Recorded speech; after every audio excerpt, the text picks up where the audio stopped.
I promise this game is fun. This is Hunt Showdown, a Wild West themed shooter game that takes place somewhere in 1890s Louisiana. I've been playing this game since it first came out in the heyday of Battle Royale games during 2018, and back then I would have definitely called it a unique take on the Battle Royale genre. If you've been living under a rock for the past 6 years, Battle Royales are player versus player games that drop a ton of unarmed people, separated individually or into a bunch of small teams, onto an expansive map filled with weapons with the goal of being the last one standing. This genre was kickstarted by PUBG, the metric fuckton of games that would follow to varying degrees of success. Me and my friends are really into PUBG for a time, but like everyone else, we just kinda stopped after a while. And now PUBG is so dead in the water that it's doing sponsorship deals with KFC. This doesn't have anything to do with anything, but this was just so fucking surreal. Oh! I got a chicken combo! No shot! What the fuck is this? I never really got into Fortnite either, even in the early days where people couldn't do this. But for some reason, when Hunt Showdown appeared in the scene, I was hooked, even with the copious amount of jank it had back then. Nowadays, there's a new genre to tag Hunt with, an extraction shooter. Hunt was around before that was a known term, but it didn't start or even popularize the genre. That honor goes to Escape from Tarkov, a game I think I just really couldn't stand. Extraction shooters are similar to Battle Royale games in that everyone is mostly on their own team, but instead of being the last one standing, your goal is to go into the arena, grab as much stuff to sell as you can, without getting your head blown off by some dipshit who brought in a high-powered sniper rifle that costs more than your entire inventory, because you made the mistake of not noticing the quarter of a pixel sitting on a rooftop somewhere in the neighboring time zone. Not to say that PUBG didn't have this, but at least the sweat-drenched dweeb wasn't deleting hours worth of your equipment because they happen to have enough in-game currency to start with an AWM and an 8X. Hunt Showdown sits somewhere in between these two genres, I think. All the essentials of the extraction shooter are there, but it still retains some of that arcadiness of Battle Royales. There's a lot of little things that Hunt does that shape its unique game feel, and one of the most fundamental differences it has lies in its... The first thing you should notice about Hunt is that it is beautiful. This game was made by Crytek, the company that made Crysis. Yes, that Crysis, the game that was used to benchmark computers a decade after it was released. And, okay, maybe Hunt doesn't look beautiful to everyone, and maybe I'm just strange. It is mostly just wet swamp and rotting shacks, but you can't deny the fidelity. I think the reason I like it so much is the art direction. That wet swamp and rotting shack aesthetic mixes with its Wild West horror setting to create a unique style I haven't seen before. It's also not all wet swamp. There's also DeSalle, which is a classic old western town primed for a shootout, complete with saloon with swinging doors. Or Fort Carmick, the old Civil War fort with trenches, tall stone walls, and imposing multi-floored structures. The locations, monsters, weapons, and hunters are all carefully designed to fit this setting, including the legendary hunter and weapon skins, which I'll get into later. Sometimes the terrain can look a little washed out in the bright daylight, but that often isn't the case when there are so many different types of weather to play with. There are a total of 6 different weather conditions that a match can take place in, plus a couple of special ones that come with events. Like I said, sometimes it's broad daylight with the sun beaming down overhead, which I think is when the game looks its worst. Or the sun can be a little lower in the sky for a golden light, or a little lower during sunset, or it can be a full-on misty night or a thick foggy day. You can tell a lot of time and effort went into making this weather work, and while Hunt only has 3 maps at the time of writing this, these provide a great amount of variety to both the visuals and gameplay. There are 3 other conditions that have been tied to events, and I'll give you 2 now and save 1 for a little later. The Serpent Moon is night with a very bright full moon that tints everything a kind of greenish yellow. The second is the Inferno, which adds large areas of the map that are covered in bright walls and columns of fire that color the lands orange and choke the air with smoke, which is just incredible to look at.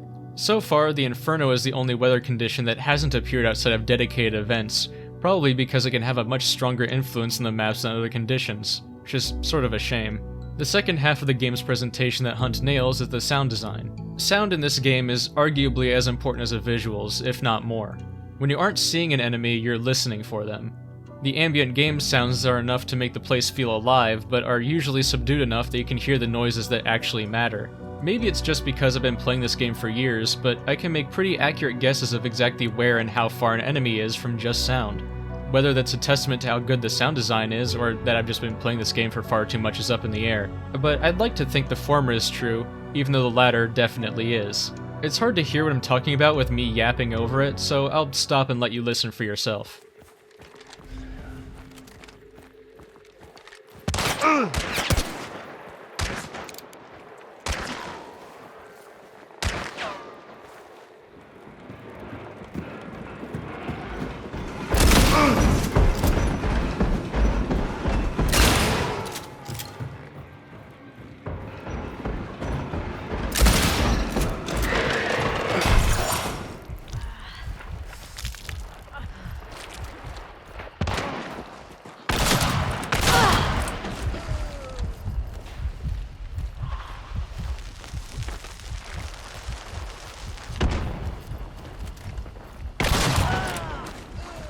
Now I'll talk about that last time of day that I hinted at earlier, the rainstorm.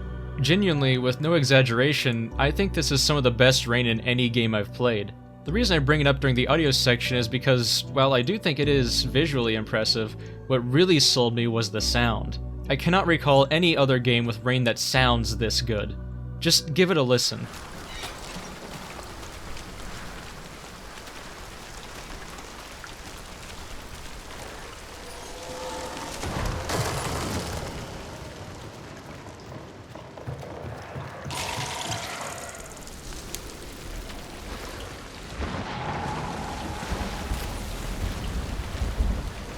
It's definitely got Minecraft beat at least.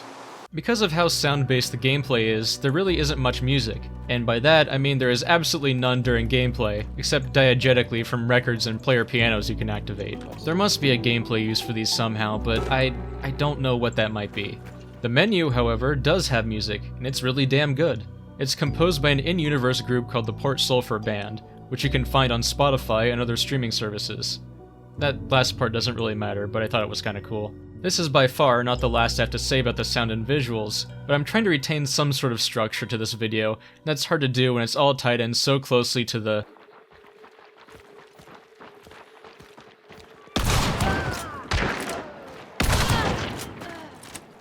As I said in the intro, Hunt Showdown loosely falls into the extraction shooter genre, with games like Escape from Tarkov, Marauders, and the upcoming Dark and Darker.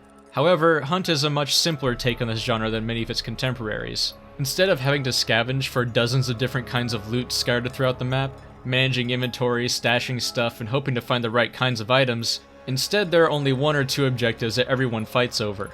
A match of Hunt centers around the bosses, large AI-controlled monsters that are holed up inside of randomly selected compounds on the map. Players start at the edges, not knowing exactly where the bosses are. So, you travel to the different compounds to pick up clues, narrowing your search area until you nail down the boss's exact location. Then it's a matter of killing the boss, defending the compound while you banish it, and then taking its bounty tokens to an extraction point so you can collect your money. This is simple until you factor in the 3 or 4 other teams that also want that bounty, and are more than willing to kill you for it at any point during these steps. That's my synopsis of Hunt Showdown's gameplay loop, but that doesn't actually tell you much about how the game is played, does it?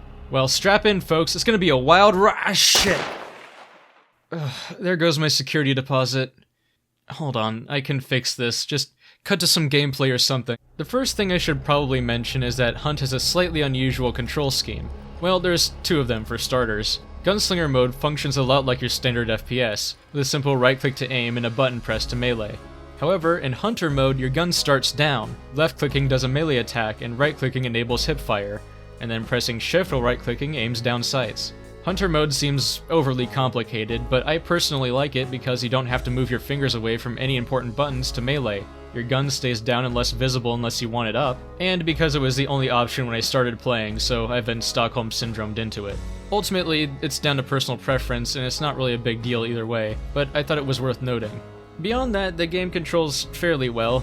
The only issue that crops up occasionally is that sometimes trying to vault an obstacle just makes you jump in front of it like a dumbass, and sometimes just trying to jump will vault you over the wall you're hiding behind, which hasn't gotten me killed yet, but I could see it happening. Now, let's actually break down some of the finer details of gameplay. I'll start simple with the PvE experience before I add other people into the mix. The first thing you'll do when you enter a match is activate your dark sight, which is primarily used to highlight the locations of nearby clues. On your way to your clue of choice, you are sure to encounter some monsters. Monsters are AI-controlled enemies that mostly serve as slight speed bumps on your way to the boss. Most go down within a second or two, so they're not really much of a threat on their own, unless you're caught off guard. Others must just be avoided, but if given their space, they can't do anything to you, and can be safely dispatched from a distance with the right tools. You gotta be. There are a couple of exceptions to this rule of harmlessness, but monsters are mostly there to fill space and give you something to do while traveling from clue to clue. Going into detail on each one would take too much time for my liking, so here's a tier list of how annoying each monster type is. A match of Hunt will have 1 or 2 bosses in it, and they each have separate search areas and sets of clues. Each clue you gather shrinks their boss's search area until it's narrowed down to a single compound. It's completely possible to find a boss before gathering all 3 of its clues. It's not even uncommon to run into the boss in the very first compound you visit. A newly added feature are wild targets, which are bosses that aren't tied to a specific compound. Sorry, did I say bosses? I meant boss, singular. I assume they're going to add more in the future, but for now, all you've got is the alligator. Wild targets still have clues, but instead of cutting off pieces of your map, they physically point to the boss's location. This isn't marked anywhere, so you have to keep these clues in mind yourself. I really enjoyed the system because it can feel a lot more like you're actually tracking down your target. Once you find the boss, it's just a matter of killing it. There are 4 different bosses that vary wildly in complexity and gameplay quality. In a match hypothetically devoid of other players, killing a boss is an easy task. They can do a lot of damage, sure, but that also requires them to hit you, which for most bosses can be avoided by simply keeping some distance. Except for the assassin, who is just a glorified whack-a-mole. They all have certain damage types they're resistant or weak to, but they are all still vulnerable to good old-fashioned bullets. Despite being the centerpieces of a match, the bosses mostly just serve as another speed bump on your way to the extract. So yeah, the monsters are a speed bump on your way to reach a slightly bigger speed bump. That's not to say the bosses are particularly bad or boring, mostly. They are a nice change of pace and I genuinely really enjoy the bosses' visual designs. Here's a tier list of how fun I think the bosses are. See, there's only one that's kind of a chore. The bosses and the monsters just simply aren't the game's main challenge. This is exemplified by how, after you kill the boss, you then have to wait about 3.5 minutes to banish it before you can grab your bounty. In a purely PvE experience, this would be a complete boring waste of a player's time for no good reason. After the banishing finishes, you can grab your bounty, and then you have to extract to get your full reward. Extraction points spawn at 3 randomly chosen places on the edge of a map, and are sometimes very convenient and sometimes very not. Once you get to an extraction point, you then have to wait through a 30-second timer before you successfully exit the mission with your bounty. However, if there is more than one boss on the map, there is absolutely nothing stopping you from going to collect a second bounty before you leave. Double the risk, double the reward. This relatively simple gameplay loop of killing monsters isn't exactly the most engaging. When you boil it down, it's just mindlessly running from clue to clue, bonking monsters until you win. The most variation coming from what boss you're hunting and where. Now let's add some dynamism to that simple loop by adding other players. Now you have to really start paying attention. With monsters, the noise you made didn't really matter. The detection range is small, and the consequence for them noticing you is that you might have to approach and hit them a bit faster, or run away for a few seconds. The consequence for being noticed by other players could be immediate death. In that sense, monsters aren't the most dangerous environmental hazards. That would be these birds. They may seem harmless, but don't let their tens of polygons fool you. They will get you killed. They are what is called a sound trap, a hazard that when activated will create a loud noise that can be heard by distant enemies. Birds are but one of many types of sound traps. Some sound traps are more subtle, like broken glass on the ground that will crunch underfoot. That's not going to be heard from the next compound over, but while intense close engagements they can give your position away. So let's play a little game here. I'm gonna freeze frame now. Count how many sound traps there are on screen. Yes, I did count monsters and the gun I'm holding as sound traps. No, I am not accepting criticism on this. If you don't like it, you can just leave. No, wait, hold on. Monsters make a distinctive noise when alerted, and fighting them is far from silent. I'd compare them to the injured horses, which make a noise if alerted but can be killed to keep them quiet. Everything that makes enough noise could get you noticed, and I admit maybe calling your gun a trap is a bit of a stretch. However, gunfire can be heard across the entire map, and is a lot harder to mistake for background noise than anything else, so shooting should be avoided where possible for this reason alone. Avoiding sound traps makes navigating the map that much more engaging, because just sprinting in a straight line is likely to end with you letting every enemy hunter know exactly where you are and where you're going. Even the very act of sprinting is loud as hell and likely to alert any hunter as being a bit quieter and more attentive than you.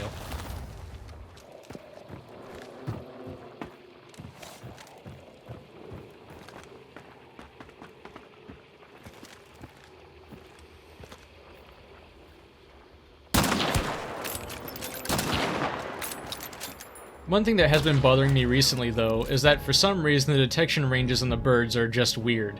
Like, sometimes you can practically step on them and they don't care, but other times if you're running away from them, they'd fly off. I don't feel like this was always the case. Something has gone weird with them somewhat recently. This may be a symptom of a greater issue, but put a pin in that for later. Even if you are as silent as possible, there are still a couple things that will give away that you're around. If 2 separate teams of hunters are close to a clue, it will start glowing red and making a loud growling noise. I call this a clue being angry. An angry clue won't tell you exactly where an enemy is, only that there is one. In a similar vein, if you're in a boss's compound and enter Dark Sight, there will be this white flashing around its icon at the top. If that starts flashing red, then you know there is an enemy team somewhere inside the compound with you. This system is in place to prevent one team camping around a clue and ambushing oblivious hunters coming to collect it, or doing the same thing around a boss. I think it's healthy for the game to dissuade camping. A, because it's a boring playstyle, and 2, because it goes against the game's core design of pushing players together towards the boss. Once the banishing process starts, its location is marked on everyone's map and is visible in Darksight, herding all ambitious hunters over to steal it from you. And then the rough location of bounty tokens themselves are revealed on the map, so bounty carriers can be tracked down. With all of this, it is inevitable that you'll come into contact with another team eventually, and you better bet that senseless violence occurs. While combat does happen out and about in random locations, it often ends up being a sort of siege defense centered around the bounty. One team is holed up inside the boss arena, either defending the banishing boss or trying to get out with the bounty tokens, and another is trying to get in and take the bounty for themselves. A lot of the game's toolkit is centered around this kind of encounter, with traps for shoring up defenses and bombs for killing entrenched hunters, which I'll go over in detail later. Hunt's combat switches between slow and careful to fast and loud in an instant, with careful positioning to get the drop on your enemies being extremely important. Most weapons will kill with just 2 decent shots to the body, but this is where Hunt's setting actually impacts the gameplay. You're not rocking up to Louisiana with automatic weaponry. Instead, you've got lever-action rifles and single-action revolvers. 2 shots can kill, but there's going to be some time between those 2 shots. Also, that's 2 shots to the body. Limb shots do less damage than advertised, so often it takes 3 or more. However, all weapons kill with a single headshot as long as you're not well outside of its effective range. This isn't a unique concept by any means, but with Hunt's weird time to kill, it makes all the difference. The time between landing your first body shot and getting the chance to land a second can be enough for the enemy to get a shot off of their own. If that's a headshot, you're dead, and you landing that first hit doesn't really matter then, does it? I find precision being such a deciding factor in combat to be a double-edged sword. On one side, highly skilled play with good positioning is greatly rewarded, which is good, but on the other side, any play besides perfection can feel like wasted effort. Health isn't exactly hard to recover, and doing so may not even use any resources other than time with the right equipment or a particularly bad shot. That is, unless you go down. Hunt's health system is pretty unique. Your health bar is split apart into chunks, a large one representing 50 and smaller ones representing 25, totaling a maximum of 150. Partially damaged chunks regenerate to their individual max, but totally emptied ones need to be healed manually. But when you go down, the chunk on the furthest right is burned away completely. Burned chunks can't be healed by normal means, and can only be regained by starting a boss's banishment or rebought in the roster after a match. If you run out of chunks, you can only be revived by a teammate carrying a bounty, at the cost of their own health. I'm a pretty big fan of the health chunk system. It adds a lot of depth to what would otherwise be a simple health bar. There's a lot of little nuances to pick up on, with each chunk setup having its own benefits and drawbacks. However, this system does reinforce that headshot-only gameplay in its own weird way. Remember, if you go down, your max health is basically permanently decreased for the rest of the match, and most guns do over 100 damage on a body shot. Can you see where this is going? Headshotting an enemy means that, if they're revived, they are much more liable to go down again with a single body shot, twisting the balance to be very much in favor of the person who got that first down for the rest of the fight. But if you don't get a headshot, good luck getting your first down. Even so, it's not exactly all or nothing. I admit I was exaggerating a little. Body shots can still be effective, especially in close range where the enemy doesn't have the luxury of ducking away to heal. Even at long range, body shots do drain the enemy's healing resources. With enough hits, even if you don't down anyone, eventually they're not going to be able to fully recover, and then you can put them down with a single hit to the chest. But still, every time you trade fire, every time you just get a shoulder, the enemy could have killed you instead with a single bullet. Hence the frustration, especially when exactly that happens. On top of that, remember how I said monsters are only really a threat if you're caught off guard? Well, there's little that is more distracting than a gunfight with another hunter, and the right monster in the wrong place can make all the difference.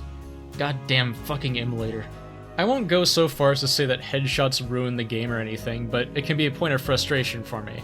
It's not because I'm incapable of getting them. Believe it or not, I can actually be decent at games if I put my mind to it. Oops, I dropped this clip of me entering Subterranean with Max Karma as Hunter. How embarrassing. But it does put a weird tinge over everything else in the game, either because it's heavily influenced by it, or because it's in defiance of it. Fuck. For example, wall penetration. I should probably unload this. Wall penetration is a pretty significant factor of Hunt's gameplay, especially at higher levels. What better way is there to make sure the enemy doesn't have a chance to fire back than killing them before they can see you? It also provides a potential solution to enemies that duck behind cover to heal. If you can accurately guess, or see, the enemy's location behind their cover, you can put that second necessary shot into them. But again, the instant nature of the headshot comes into play, but this time with added guesswork and less leniency. Bullets lose some damage after going through a wall, so body shots are even less effective while headshots remain just as good. So again, the problem arises that getting that hit marker can feel disappointing, with the added bonus of that shot being much more difficult to get in the first place. Call it a skill issue, and you'd probably be right, but I just don't like that getting a hit can feel bad. I'll move on now, but just keep this whole headshot thing in the back of your mind going forward. One thing that I always hated about PUBG is that it's entirely possible to be killed in the first minute and then be stuck spectating for the next 20 as your friends continue without you.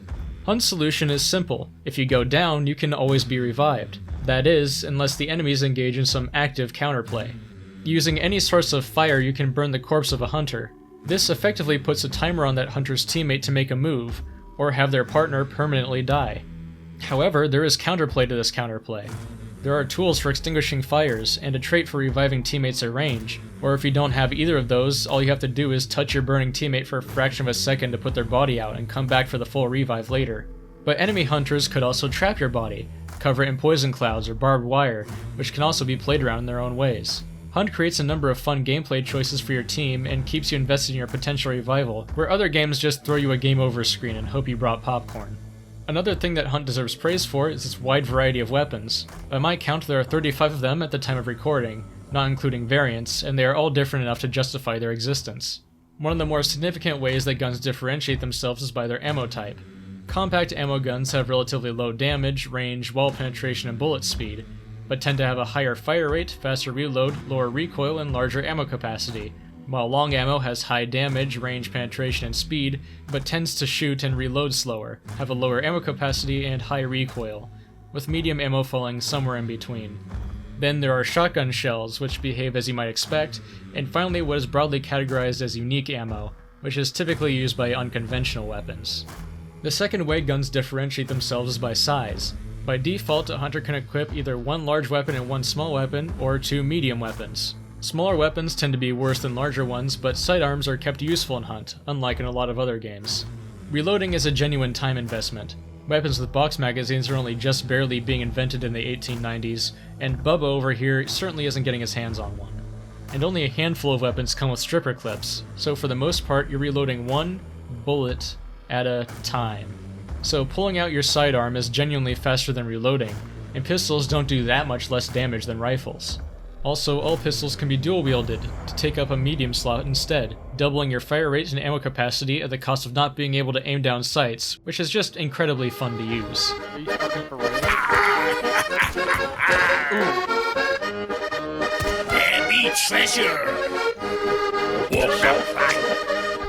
There aren't many weapons that just come in medium size. I said there are 35 different weapons, but including variants, that number jumps to 105. Weapon variants are modified versions of the base guns. Some add scopes, bayonets, or stocks, and some simply shorten large weapons down to medium. Most variants provide a tangible upgrade to a weapon at a statistical cost, as well as just being more expensive to buy. These stats over here are useful for comparing weapons at a glance and seeing what you may be sacrificing for a scope or silencer, but won't tell you about the obvious tangible benefits of having those either. Here's an opinion that may seem strange when I first say it, but I actually like how Hunt does this instead of full weapon customization. It's sort of a brute force way of creating weapon balance. No gun comes with both a silencer and a scope, despite, and I mean because, both are pretty much an objectively good thing to have. Each weapon also only has a few of the many different variant types, further adding to the distinction between guns. If Crytek allowed people to customize their guns however they wanted, you could bet your ass that no one would run anything else besides a Mosin Nagant Marksman Drum Silencer bayonet with added vibration for your pleasure. One further level of variation that each weapon also has is a selection of special ammo to choose from, again varying from gun to gun. Some types of special ammo simply modify the gun's stats a bit, like adding increased muzzle velocity or penetration power, but others provide special effects like exploding or causing a status effect like bleeding, burning, or poisoned. These special ammo types also have their own downsides, namely that they can only be restocked at special ammo boxes, which are rarer than standard ammo boxes. They also have some negative effects on stats, easily spotted in the stats panel. Those three status effects, bleeding, burning, and poisoned, are commonly applied by certain monsters, but special ammo and many consumables will apply them too. Bleeding drains your health continuously until stopped. Burning is similar, but instead of doing damage directly, it damages your health chunks, leaving a long-lasting char on any chunks it doesn't outright destroy. Being poisoned prevents you from healing until it subsides, and smears your camera in green Vaseline while giving you some nasty ASMR. These effects are great for putting pressure on your enemies and creating openings, but they come with a significant drawback. These special ammo types have no penetration power at all. And also, incendiary ammo creates a bright fiery tracer back to your position, so good luck staying hidden. All of these options, the base weapons, the variants, the ammo types, there's just so much diverse choice in what to bring, it's almost a shame that it all hardly matters under the great equalizer of headshots. Bring your fancy scoped silenced drum magazine vibrating super rifle, my dollar store relic from the age of black powder can kill in just as many shots.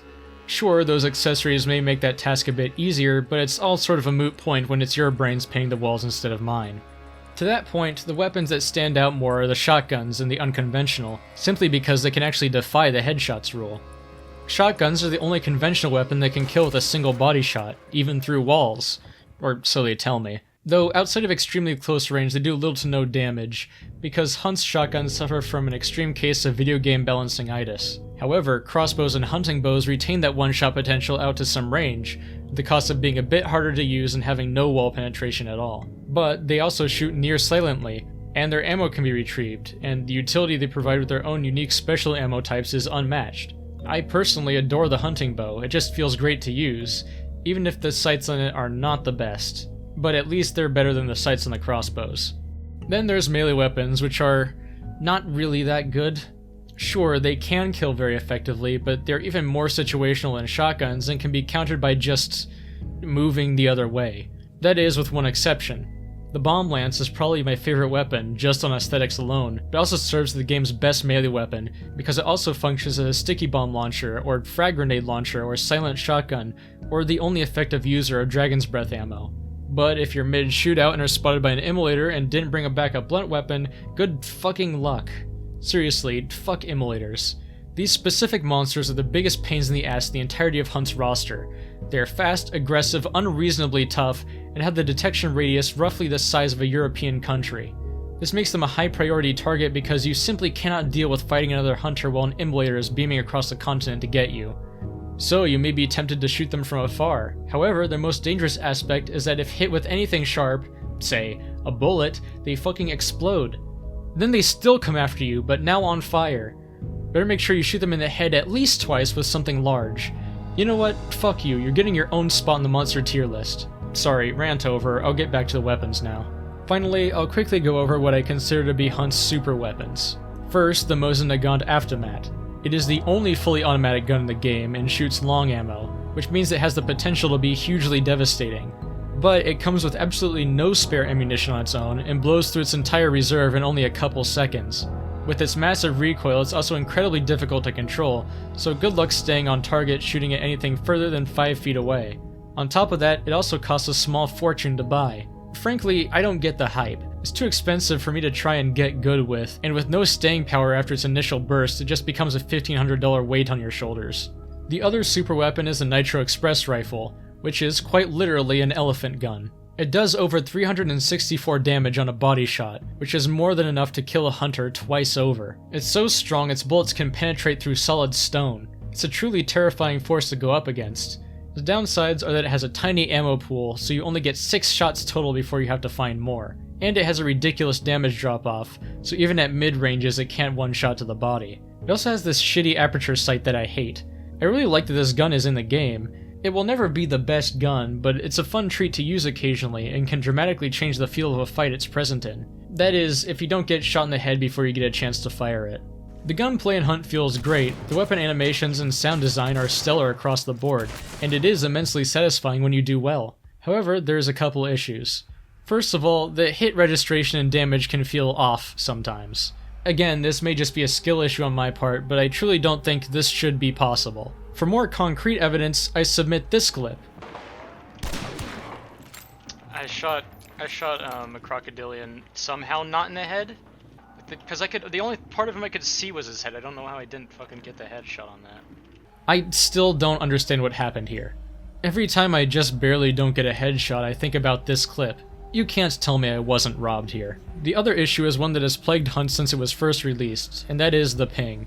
Ping is always an enemy in these types of games, but it seems like Hunt has a lot of connection issues. Sometimes it's barely perceptible, just a spot of weird rubber banding here and there, and sometimes you get disconnected while loading in. Fortunately, you can reconnect to the match if you're disconnected, but high ping manifests in a weird way in combat.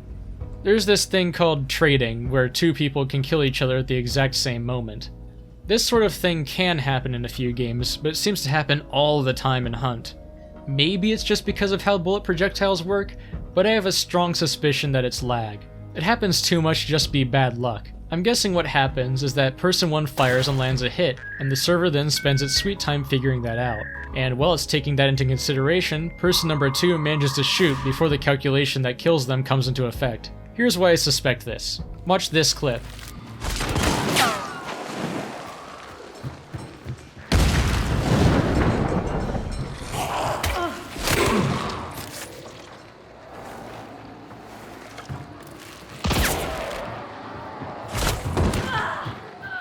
Did you notice that? There's close to a half-second delay from the moment I shoot my arrow and the moment I get the hit marker and she dies. I know that arrows are slow as projectiles go, but goddamn. I mean, if you want me to, I can prove it's not the arrow's fault. Just look at the first kill in the clip. That hit was near instant. If you want another example, look here. Damn, he's tagged. Freaking. Guy got him. I fire, the guy goes down, then I get shot by him. If I had any lower health, this would have been a trade. Here's another clip. In this one, I am personally lagging quite a bit. Pay attention to the time between when I shoot and when I get the hit marker. I'm 7 years after he peaked. Oh, yeah. Well, I got a hit marker. I can keep going. I'm sure if I look at my footage I can find more. Hunt is the only game I know of where you have to lead your shots to compensate for lag, and it can just be so frustrating. Lag is the game's biggest technical problem, especially when it comes to hard-hitting weapons like shotguns and long rifles, and is further exacerbated by the possibility of instant headshots. And unfortunately, it's been happening since the game was first released, and has only seemed to get somewhat worse over time. I think that a lot of the weird feeling stuff, like the hit registration or the birds flying off at strange times, is also tied to this lag. This is a huge asterisk next to my recommendation, because it can be truly the worst at times. But in the newest roadmap video released by Crytek, there's a promise to finally fix, or at least improve, their networking. Since these are just promises for now, I figure that this issue is still worth bringing up, but there's hope that it'll be remedied soon. Besides your guns, there are a couple other types of equipment you'll need to bring to ensure your big win. What the hell is that noise? Ah! What the fuck? What are you doing here? You fucking shot me, dumbass! What? You live here? I thought I was the only one in this place. People exist outside of your realm of perception, moron. But our security deposit, the landlord isn't gonna like this. What fucking landlord? It's a white void. There is no one else here. But you just said... Ah! What was he doing here anyways? Oh, Hunt Showdown? So, do you want to hear about the real fun parts of Hunt Showdown? Bombs, bugs, fire, and barbed wire. You can bring in 4 of whatever consumable you want, including doubling, tripling, or quadrupling one type of item. You just have to be willing to spend a lot of Hunt dollars to do it, because when you use a consumable, it's gone. Forever. So, when I say bombs, I do mean bombs with a capital S. You have dynamite strapped together, frag bombs, noise bombs, sticky bombs, and flash bombs. A lot of bombs, right? Well, they're not redundant. The main function of these bombs is to kill things without having to stick your neck out. The dynamite's pretty self-explanatory, so more dynamite equals bigger damage and a bigger boom. But more than that, it can destroy traps, it can raise dust, and it'll distract people. The sticky bomb's best use is to stick it to the boss monster to kill it faster so people have less time to kill you while you're distracted by it. You can stick it to people, but that also involves a direct hit on a moving person, which is very hard. The frag bomb's main use is to lacerate enemies utilizing the fragmentation of the bomb, which can penetrate through walls and cause massive bleeding, making it easier for you to find them and kill them while they're trying to stop it, while loudly dripping blood. Do I need to tell you what a flash bomb does? It blinds whatever person you throw it at, usually yourself, because it's very bright and very hard to judge whether or not it's going to blind you or your enemy. Also, a recent update made flash bombs a lot worse by making them take a long time to prepare and making a lot of noise while doing so. So it makes them a bit more risky than other bombs. And as for chaos bombs, well, Hunt is all about noise, and you can bring in a bomb made of bullets duct taped together that makes it sound like a gunfight is happening. I've found the best way to use it is to not tell your friends before you throw it, which causes chaos in the group call. And bomb adjacent, you have throwable spring-loaded concertina wire and fire. Molotovs, Hellfire bombs, their main purpose is to burn corpses, block off choke points, or cause something else to blow up. Hunt also has a variety of bug-type weapons. You can stuff your pockets with beetles to use like bomb drones, seeing through their beady little eyes to scout for enemies, or you can trap a kind of wasp, but angrier, in a jar to throw at people so you can shoot at them while they swat away the bugs and hope it doesn't literally come back to bite you. Fun, right? Well, there's more in store, including a vast array of intravenous drugs. Vitality shots instantly restore your health when used. Regen shots slowly but constantly regenerate health, even regenerating empty health chunks, and antidote shots for preventing poison effects. You can also bring in 4 tools as well as the consumables. Tool is a very broad term in Hunt, but the thing that they all share is that you don't permanently lose them on use, unlike consumables. The most important tool is your medkit, which can be used multiple times to restore your health. Never leave home without it. Other than the medkit, there's the flare gun. Yeah, okay, that's a tool. Knife? For sure. Trip mine? Knuckle dusters? A small gun? I mean, I guess, tools used to kill things. There's also a flashlight with one very niche use, and some fusees, which can cause a blinding light and will set things on fire. There are many different kinds of knives and knife-adjacent things, which have the same pitfalls of other melee weapons in PvP, but are mostly for quietly taking out monsters by stabbing, bludgeoning, or slashing. So, you have plenty of options to kill things. That is, if it weren't for one little issue. The existence of the immolator continues to ruin everything. When you have a flaming man running around who will explode if you cut him, why bring in a cutting weapon? Why would you bring in a knife when the dusters are cheaper and do the same job just as well, if not better? And why bring in dusters when you can bring in a knuckle knife, which costs the same as dusters but is just better? So there's really only one good choice for melee tools, which kinda sucks. If you want to get charged with reckless homicide instead of murder, you can bring in some traps. One's to cover you in barbed wire, one's to poison you, and one's to set off a loud flare, which can also ignite things, like explosive barrels. Now, here's a secret Big Pharma doesn't want you to know. You can actually make your own vitality shots using the power of healing crystals. If you take a ruby, known for its strengthening vitality, and crush it up and put it in a solution, you can inject it for instant healing power, just like in the game. It's the same thing with the purple amethyst and the regen. Ow! Ow! What the fuck? Oh my god! Ow! Ow! Ow! Help! Help! Help! And stay out! Wait, what did he say about the shots? Oh, fuck, I put that in my blood. I'll deal with that later. So, as you've now heard, Hunt's diverse cast of weapons, tools, and consumables is what keeps it fresh and interesting, even after all these years. Updates adding new weapon types, variants, tools, and consumables get added very frequently. In the short term, though, there are other factors that keep Hunt from getting too stale. Like I mentioned earlier, there are 3 different maps with different terrain and structure types. Well, not a massive pool to choose from, it's still enough to add variety. Then there's the weather conditions. While weather does have an effect on Hunt's atmosphere, it also has a heavy influence on gameplay. Obviously, it's going to be much harder to see enemies in the dark of night, but fog will make that even harder. Long-range sniping will be significantly less effective, while sneaking up close with a shotgun will be much easier. Then again, your muzzle flash will be exponentially easier to see at night than it will be in the day, so your position will be pinpointed to snipers. Dusk and dawn put the sun at a low angle, blinding hunters facing the wrong way. Rain fluctuates between a heavy storm that obscures vision and dampens sound, and light rain that doesn't do either of those as much. With all the weather types applied randomly to 3 different maps, there's a lot of variation to gameplay as well as aesthetics. I think you should have a decent understanding of how the game plays now, but the actual hunts aren't the only part of Hunt Showdown. In between matches, you use that money you earn from bounties to recruit and equip new hunters. The menu can be rather confusing to navigate if you haven't been playing for years, and even then it's still sort of confusing to me. Really, the only tab you need to worry about is the roster, where you do all your hunter management. There are 3, technically 4, different tiers of hunters to recruit. Tier 1 hunters cost absolutely nothing to buy, but come with low-end gear and no traits. Tier 2s can cost some money, but come with decent gear and 1 or 2 traits. Tier 3s tend to have the best but most expensive loadouts and 3 traits. The loadouts your hunters come with are by no means static. You can hire a free Tier 1, toss the pea shooter, and give them an aftermat if you're so inclined. Besides the perks, the main benefit to hiring higher tier hunters is their clothing. Besides just looking cooler, they are also wearing darker, muddier colors. You tell me which of these hunters is going to be seen first. There is a 4th tier of hunter that you can recruit, but they work a little differently and are found in a different tab over here. These are legendary hunters. They are effectively cool cosmetic skins for tier 3 hunters recruited for 200 hunt dollars, coming with 3 random perks but no equipment. This is where another glaring issue with the game rears its ugly head. So I guess let's break for a minute to talk about microtransactions. Legendary skins, both for guns and hunters, cost blood bonds, which are the game's premium currency. Blood bonds can be earned slowly through challenges or rarely finding, like, 2 in an in-match pickup, or bought with real-world money in the in-game store. I mostly don't mind this kind of thing if it's unobtrusive. I understand that games that intend on being long-term multiplayer rely on these for income, and I'm not against supporting a game that I put lots of time into.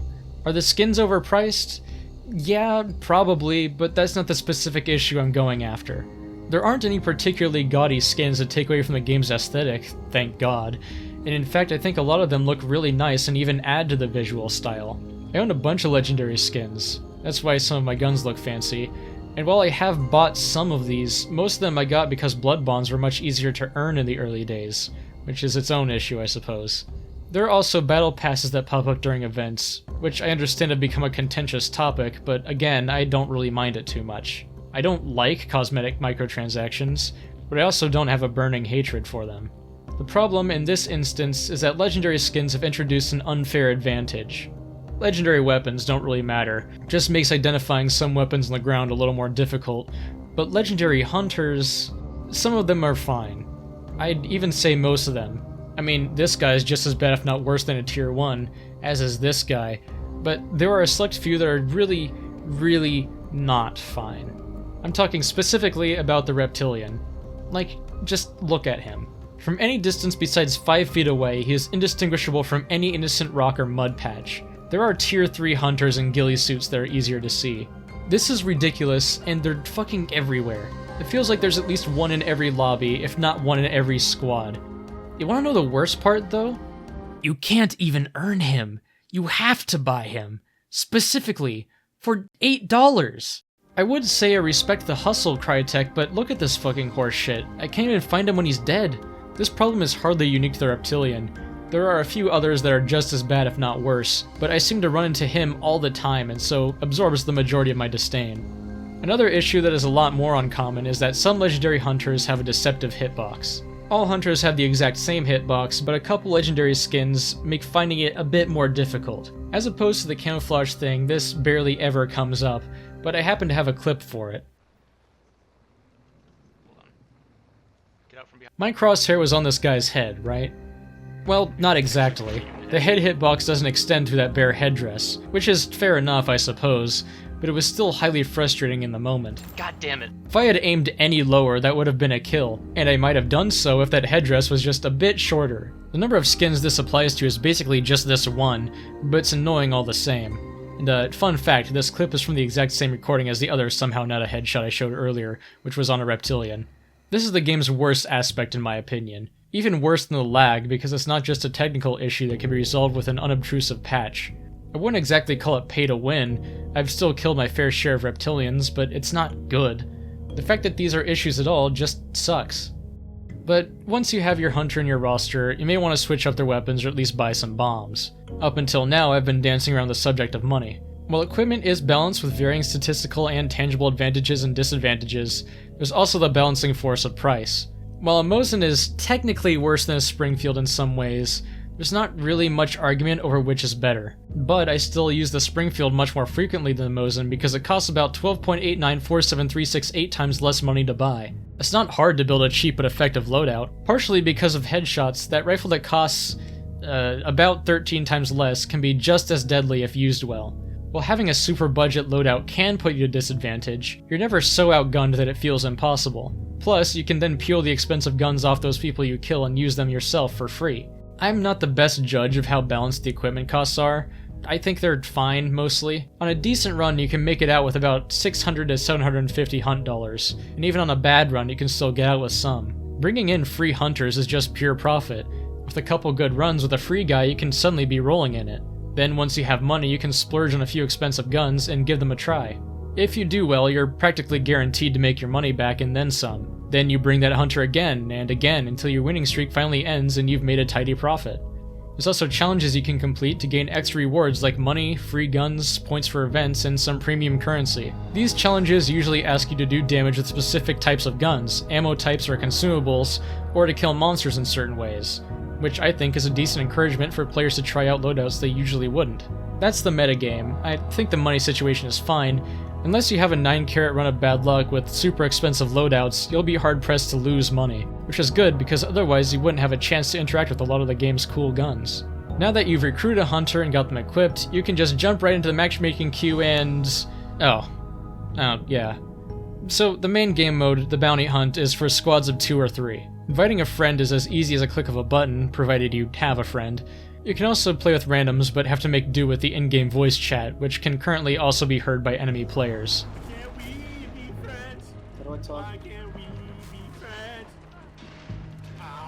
But you can also play solo. You'll be at a massive disadvantage, but your rewards for extracting with the bounty will also be increased. But if you are totally friendless and don't feel like fighting an uphill battle, you can try out quick play. This secondary game mode functions a lot more like a standard battle royale. A bunch of solo hunters are placed around the edges of the map with low-end weapons, and whoever is the last one standing wins. The twist is that there are still clues to collect, instead called rifts. As you travel from rift to rift, you'll find better weapons and a random free trait every time you collect a rift, which I'll talk about soon, all the while fighting other players. The first person to gather 4 will start a countdown timer. Once that timer hits 0, that person will win. Every surviving hunter will then try to come and kill that person to take the countdown for themselves. If you survive, you get to keep the hunter and all the equipment you found to use in bounty hunts, plus some spending cash. There's no risk, but decent rewards for this game mode, plus it's good fun, so what's not to like? So let's say you do a hunt and then successfully extract. Your hunter will gain XP from the things and people you killed, leveling up and gaining upgrade points. These points are either spent buying back lost health chunks or buying traits. Traits are permanent upgrades that augment your playstyle with a specific hunter they're applied to. I feel that there are mainly 2 types of traits, hunter upgrades and weapon upgrades. Hunter upgrades affect your hunter directly and can be used regardless of what equipment you bring. For instance, with the trait Quartermaster, you can carry a large weapon and a medium weapon instead of a small. There's also Mythandrist, which decreases the duration of all poison effects. My personal pick is Necromancer, which allows you to revive your dumbass teammates at range, at the cost of taking longer than standard revives and draining your health. These perks work with any loadout and are therefore useful on any hunter. Weapon upgrades affect the behavior of your weapons. Most in this category only apply to certain types of weapons. Pay close attention to the wording here. Steady aim gradually reduces weapon sway when you look through the scopes of rifles. So, this perk will only affect rifles with a scope. Fanning makes all single-action revolvers fire at an incredibly fast rate in hipfire, so this will not affect double-action revolvers like the new army. Levering has a similar effect to fanning, but instead applies to all lever-action guns, including the shotgun. There's also a couple that affect tools and consumables like Physician, which makes healing with the medkit faster, or Pitcher, allowing you to throw grenades further.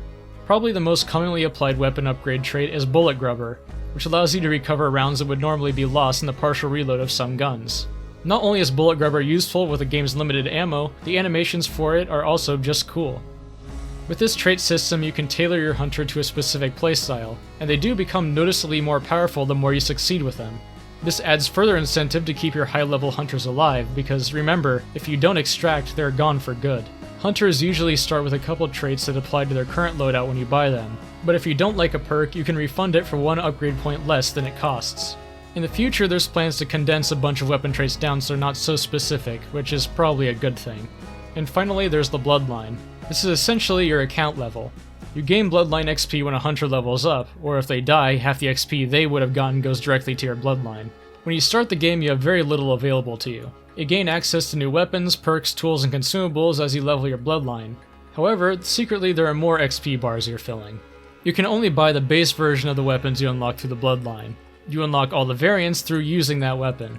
This means that if you want to buy a Martini Henry Marksman, you have to use the regular Martini Henry until you get enough XP using it to unlock the scoped variant. But this is a tiered process.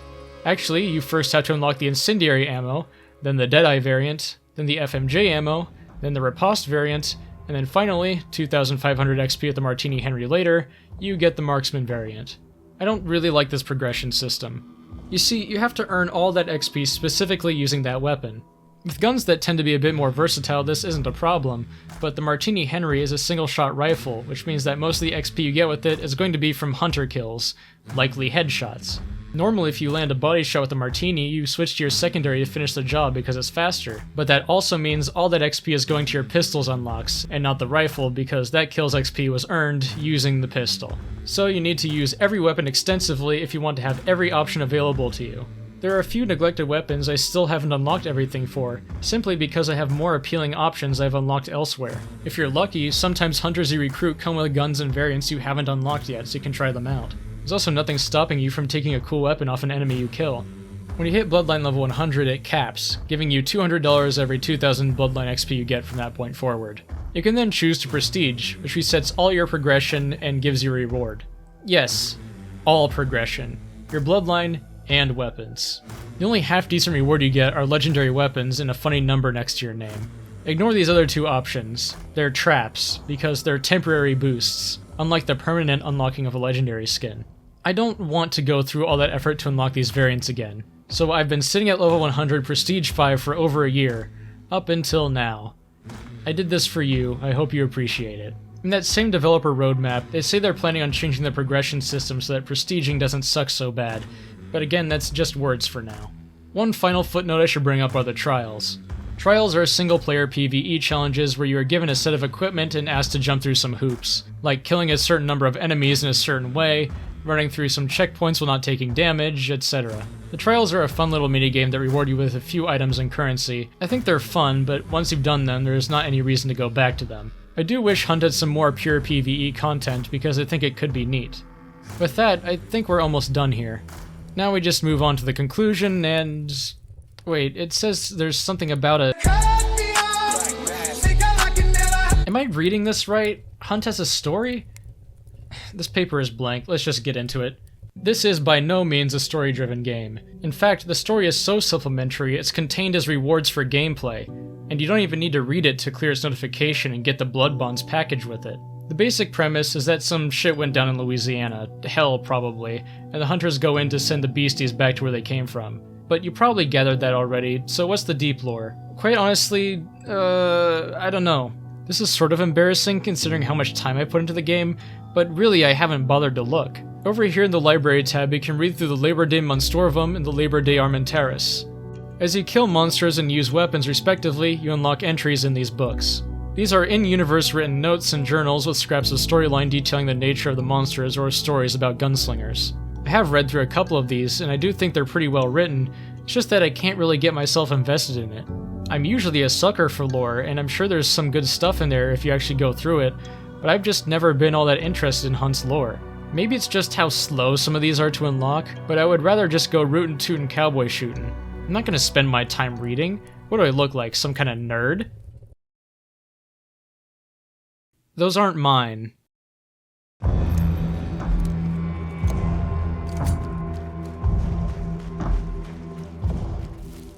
Hunt Showdown is a fun extraction shooter with a ton of great atmosphere that leans more into the fun video gaminess than others in its genre. The gameplay is unique due to its setting, and the combat itself largely feels responsive and satisfying. Yes! I got it! Yes! I don't care. I really enjoy Hunt's gameplay, but it's not without issues.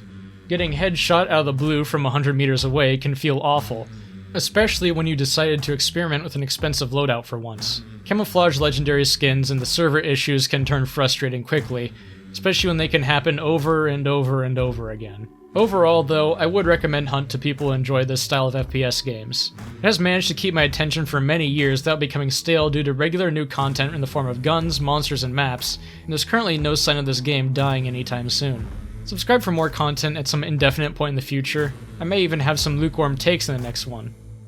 Now, I gotta go to the hospital and see about getting rock dust out of my blood. Goodbye. Oh, fuck.